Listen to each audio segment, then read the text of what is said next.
Hey, we're inside the basement now. As you can see, well, hopefully you can see. I know the lighting's a little poor in here, but it is an 1800s farmhouse with not a whole lot of lighting. This is that PEX I was talking about. There's your 4-inch. I had to shave off the plastic and then shove it through. This stuff is miserable to get like shaved down, and anyone that talks you ask will tell you the truth, hopefully. It's really hard to get the sheathing off this plastic, the plastic covering, which is a perforated, not perforated, but a plastic covering, and then this foam inside. It is not flexible in any manner. Anyone that tells you it is full of crap. It stays in the loop that you buy it in, kind of like the coil PEX when you buy it. The stuff is absolutely horrible to work with, but I got it shoved through my 4-inch hole. As you can see, I had to shave the plastic covering back and also the foam a little bit to get it to stick through. I wanted as much of this as I could on it. You know, it cuts down your heat loss. And then I tied in with regular PEX. This is just white. I bought it as 10-foot sections of 1-inch PEX. I think I got it at Lowe's. No one else seems to have it. I was told by a local plumbing supply house I need some kind of special PEX with some special crimps and a special tool and all that. And I thought, every video I watched, I'm sure you've watched a few other videos, everything showed regular old red and blue PEX.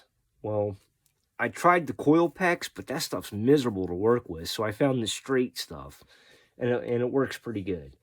What I did was I labeled everything. I don't know if you can read it, but I have everything labeled from boiler, and I have lines showing it just in case I'm not the one that has to fix it. Everyone knows what's going on. Then I got my return line. Return, and this is from the boiler. It's really hot at about 186 degrees, roughly. And this going back, I can put my hand on. This one, I cannot hold for very long. Like I said, you put a lot of shutoffs in. I don't have one right here, but down the line here a little bit, I do. I know my basement's a little messy, but you can kind of see it goes along.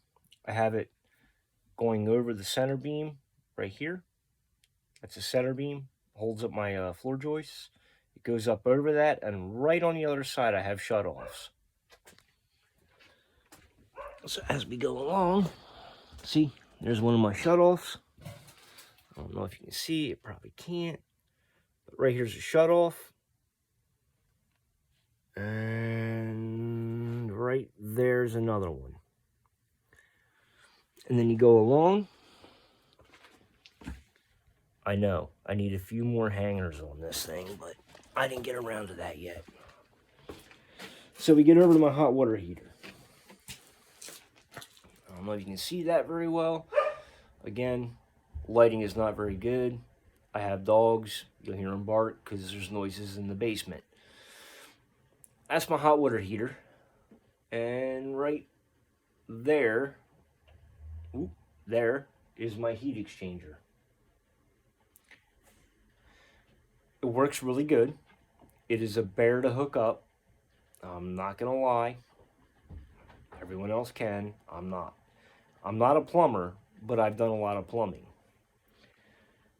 So they give you a kit. It comes with all these fancy hookups and pieces and whatnot, and half of them don't work for what you need. So when you hook it up, it always goes to the hot water first, and then goes through your exchanger and goes out over to your heating system. Always. At least that's what I saw. So that's what everyone else did, and Central Boiler, all their videos showed that too, so that's what I did. So then, you know, you got this little hookup system. It goes down here. I got a shut-off valve. That's so my hot water heater's turned off. It's an electric hot water heater. I turned it off. It's running fully on the central boiler. So in the, spring when it starts warming up and I shut the boiler down, I can shut this system off so that way the hot water heater goes back to its normal system. Right now it works on a thermal where it actually heats the hot water, it goes up, drops in, the cold water sinks like cold air does, and it just keeps circulating on its own that way. You'll find that when you have it hooked up to your system, I get a lot of air bubbles in it. I got to hook in the, they give you an air thing, little air valve that lets the air come out because it's not supposed to be as hot as it is. It's like 180 degrees in the hot water heater. It's only supposed to be max 120. So it gets a lot of air in it. And it comes out. You'll see if you don't have that hooked up, your hot water, when you turn it on, it runs for about a minute or two. And you'll get a whole bunch of air bubbles. It'll start like bubbling out and, spitting and sputtering. I didn't hook it up yet because I got it working finally perfectly. Other than that, and I didn't want to mess with it right now because quite frankly, I'm really tired of messing with this system. So probably in the spring when I shut everything down and start running off the electric, then I'll play around and tie it in. I do have the mixing valve hooked up, but I was having issues with it. I don't know if I just got a bad one or what, but I pretty much got no hot water out of it with it hooked up. And I tried adjusting it and the whole 9 yards. So I just disconnected it, bypassed it, and everything's been fine. Everyone knows in my house, because I don't have little kids, mine are all like 18 and older. My son's like 18 and my daughter's 21. Obviously me and my wife, we know, just make sure you test the water before you jump in. So we all know, and we're kind of going off that for now. But I will hook another one back in and get it set up right, probably in the spring when I shut everything down and, go from there. But I do have my hot water turned off, my hot water heater. The elements themselves shut off because I got one of those smart ones. And the water's too hot, so the stupid thing was beeping at me constantly and sending me alerts and all that crap. I don't need all that, so I just shut it off. We're running solely off the central boiler.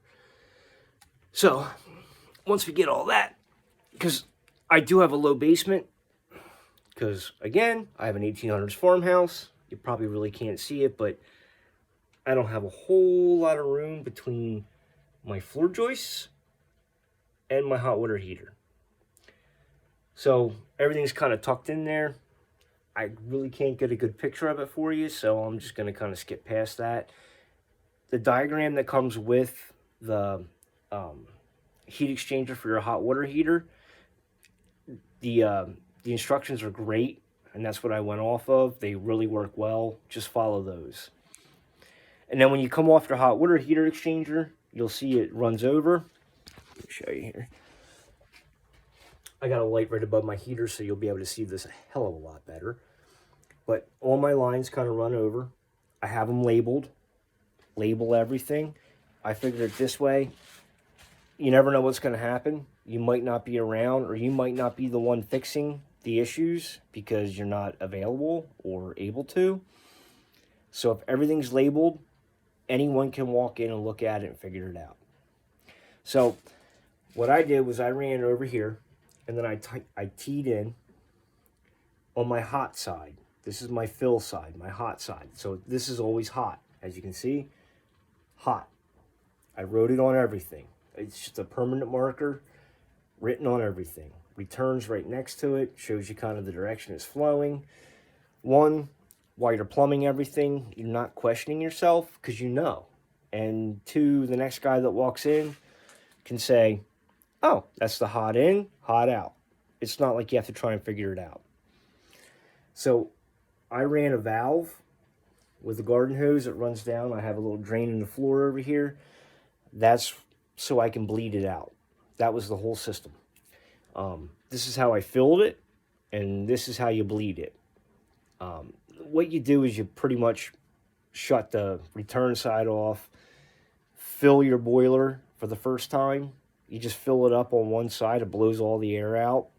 And then I shut the hot off and then ran water, which filled the other side of the loop, which is your return, and pushed all the air back out that way.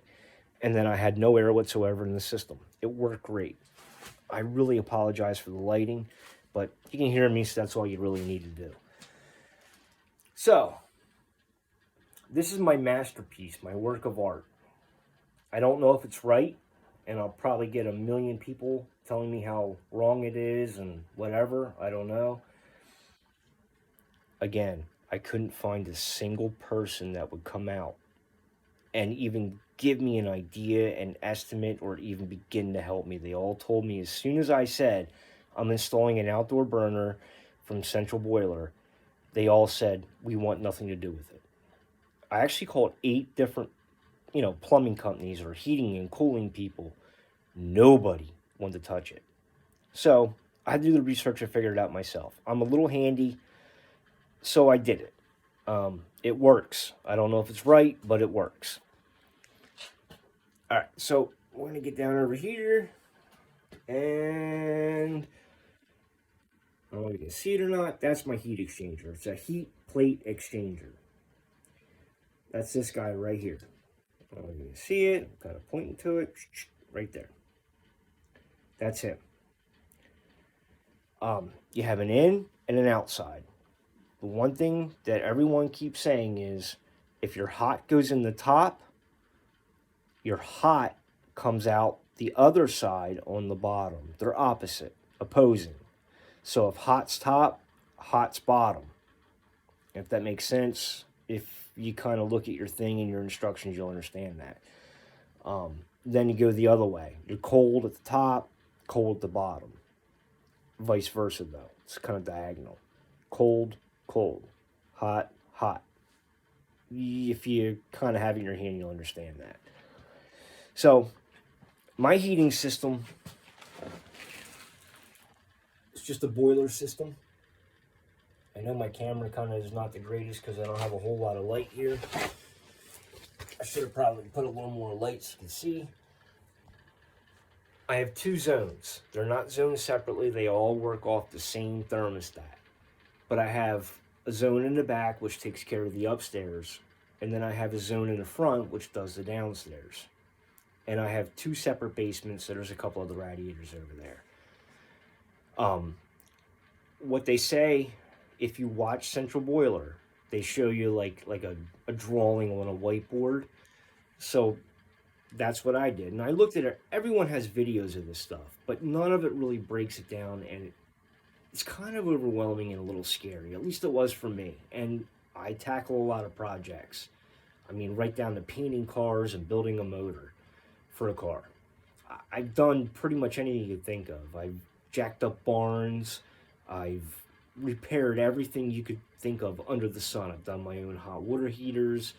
My plumbing, when it blows up, I do it. I rebuilt a stone farmhouse on my property, my tenant house, from scratch. I actually tore it down till it was just 4 stone walls. We put in everything. So I'm pretty handy. And if you can do a little soldering, you're good to go on this project. Trust me. I can give you this one because it's probably the best one you can get a picture of. So this is my circulator pump right here. And this was part of it right here, which is your little flange and your little gasket runs in here. This is hooked up to the heating system. And when your thermostat calls for heat, it kicks this on. It also, there's another one in the back over here. You probably can't see it because it's dark back there. They're not hard to tie into. What you do is you shut your system down. Make sure that the power's off to it. That way it can't kick on because you don't want that happening while you're working on it. Which all heaters have this fancy red switch right here, which is your kill switch. And if you're unsure, there's usually one at the top of the steps to kill your burner. Flick them both. It doesn't matter. You want it off. So you can see this crazy system right here. I made mine. It actually looks pretty good, like when you actually come down here and look at it. I call it my work of art. You can see it comes over and goes up. So what you want to do is tie in your hot side and your cold side separately, but they have to tie in together because you only have one hot in and one hot out on your heat exchanger. So if you have 3 different, pumps pushing your water, it doesn't matter. You only have one heat exchanger. So there's only one hot in. So they all have to tie into one exchanger, which I think is kind of silly. Maybe you could put 2 different exchangers. I don't know. I figured one works. It does. It keeps my house at about 70 degrees. I have one radiator per room. And you can actually watch the curtains move on a cold day. Not that I'm proud of that, but it's an 1800s farmhouse. It's 1806 is my stone up on the gable. I mean, I got vinyl windows in some of the house, and I got wood windows in other parts. It is what it is. I just put more wood in it. That's kind of where I'm at now. So you tie this in. So I even labeled the copper. So anyone that comes down here and looks at it and goes, oh, okay, so this is the return side. Well, and this is my hot out. I have it labeled. So the hot out should be the one going back to your circulator pump. The return side should be the one coming out of your radiator, return side, going down, tying in. And I don't know if you can see it, but let's see if I can see here. If I can get out of the light. Let's try that. See, I have a T. And that T runs over and ties into that side. So my 2 circulator pumps tie into the T, come over, and go up to the heat exchanger. Goes through the heat exchanger, comes back down, all the way over, and then tees off again. You can see this T. I don't know if you can, but there's a T. And that separates it out, and it goes back down into the circulator pumps. I don't know if you can hear that clicking kind of whirring sound. That's my circulator pumps running right now because currently outside it's 26 degrees and my house is calling for heat, and so they're running. I can't get my house much above 70. I don't know if it's because of the way I have it set up. I'm not sure. Maybe it needs two things. The guy that I bought my my outdoor boiler from told me I needed a pump on, I think he said the hot side to circulate the water constantly, just like on the outdoor burner itself. But it doesn't make sense to me because then the radiators are constantly hot, and then it would overheat the house, and the outdoor burner would constantly be running because it's constantly moving that hot water through my system. I'm just going off of what common sense says. Maybe I'm wrong. I don't know. I'm not a heating and cooling guy either. Like I said, I'm a contractor. I build all kinds of things, fix all kinds of things, and that's kind of my system and setup. I don't know if that's a good picture for you. You can kind of see it. But you can see over here, right there, that's my heat exchanger. That's my copper lines going to and from the boiler. And there's a aquastat or something on the heater itself you can adjust or turn off. I couldn't get anyone to come out and tell me how or what or when or where. So alls I did, and this is the simplest thing to do in the world. If you have an oil-fired system similar to mine, right here on this guy. See that red button? If I press that, my oil burner would kick on because the thermostat's calling for heat. Right behind it is this little black thing. You press that, it pops the red thing up and disconnects the pump. So the furnace will not kick on because now you disconnected it, like popping the breaker. But these guys kick on because they're hooked into your thermostat in your house. That's the cheaper way to go. That's what I did. I've been running it now for 2 months. No issues whatsoever. If for some reason, we get into like the warmer days where it's like, 71 day and 40 the next or something, where it's kind of up and down.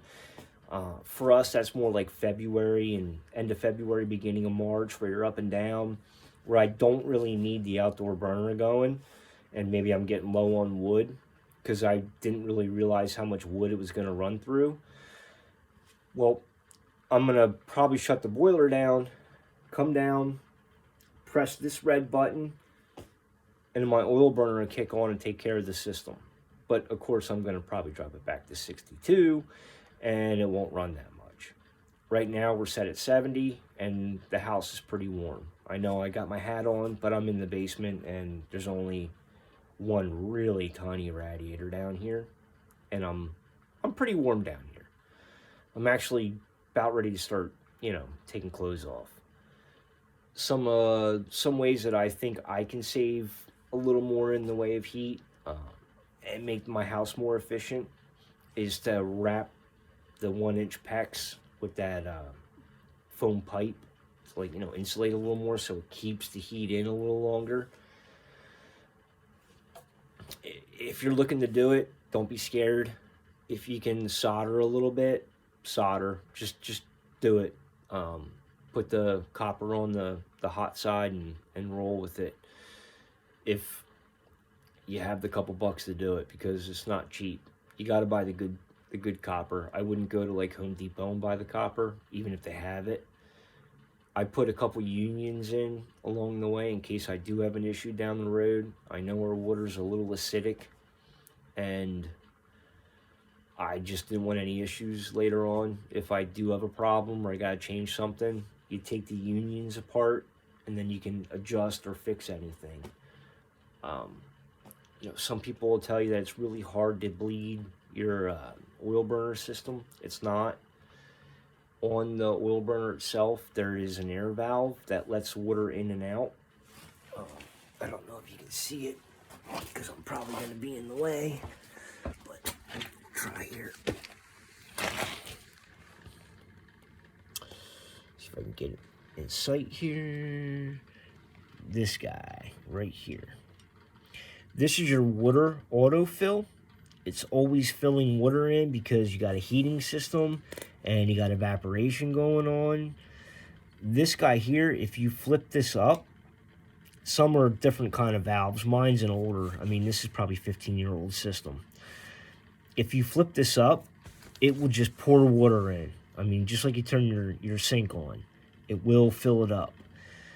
This is my shut-off valve for it.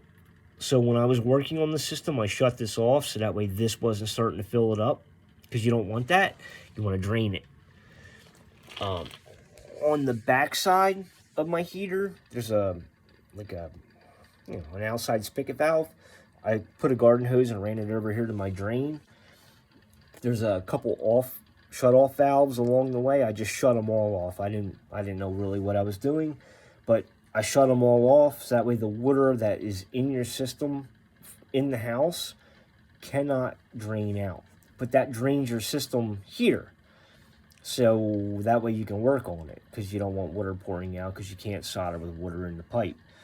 Just a heads up, if you ever tried it or haven't tried it, you cannot solder pipe with water in it. You have to get the water out of the pipe because the pipe will never get hot enough, and that side with the water in it, the solder doesn't ever settle in there, and you don't want that anyway.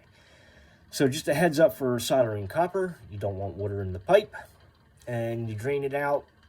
You split the system. It's really not that hard. It sounds like it is, but it's really not. Once you get into it, you do it. I would not do it on the coldest day of the year, though, because you're probably going to have about 6 to 8 hours in, like I did, hooking up your system, bleeding it. My radiators are the old cast iron, you know, the old school radiators. They actually have a bleeder valve on the side of the radiator, and I just ran around room to room for about an hour, draining out the air as it went. You can get it out of the system in the basement by doing different things, turning the valve on different zones, because there is like an outside valve where you hook a garden hose to it on all your different, you know, zones, and you can run it and do all that. But I didn't go through all that. I figured there was enough water in the system once you got it. There was a little bit of bubbles. There's an automatic air release valve on your heater, so as you go through it, you'll kind of mess around with it. I'm not going to be able to really show you or explain to you the best, because your system's probably different than mine. Being mine's really old, and it works fine. Once you get the air out, you'll know. You can feel your radiators, like the bottom will be hot, the top will be cold, or vice versa. That means you got air in that radiator, because it's not heating evenly, and it's got air, which the hot water makes the air, you know, makes the radiator get hot. So if it's cold at the top or cold at the bottom, that means your radiator has air in it, and you just gotta, you know, bleed them out. And that's whether that's in downstairs or not, or just let it circulate. I actually let mine run before I fired the system itself up, like fired the boiler up. I just let the circulator pumps, I clicked them all the way as far as they would, turned off my furnace, but just let the water flow, so that way it was pushing it through, which also pushed the air all the way through. And it took me about, I don't know, 45 minutes to an hour max, and I had all the air out of the system and it worked fine. Then I went out and fired up the boiler and turned everything on. So that's what I did. I know I can't really show you really good pictures because my lighting down here sucks, but this is my system. It's really not hard. You can tackle it. You might have the same problems I do, where you can't get anybody to come out and do it for you. If you have any kind of skill, or even if you don't, as long as you can solder, you got it under control. Clean it well, put flux, heat it up, let it rip. You guys got this. All right, well, that's my system. If I could do any more to help you, I would, but, you know, all I can do is make this video and show you what I did. The 1-inch PEX is not hard to do. I just bought everything from Home Depot or Lowe's. I bought one of the crimp tools. I had one, but I needed a bigger one because the 1-inch crimp, it's pretty tough. You need a lot of strength to squeeze them shut and make sure you got them right.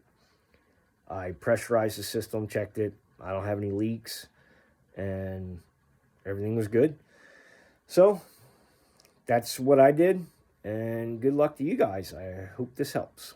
All right, later on.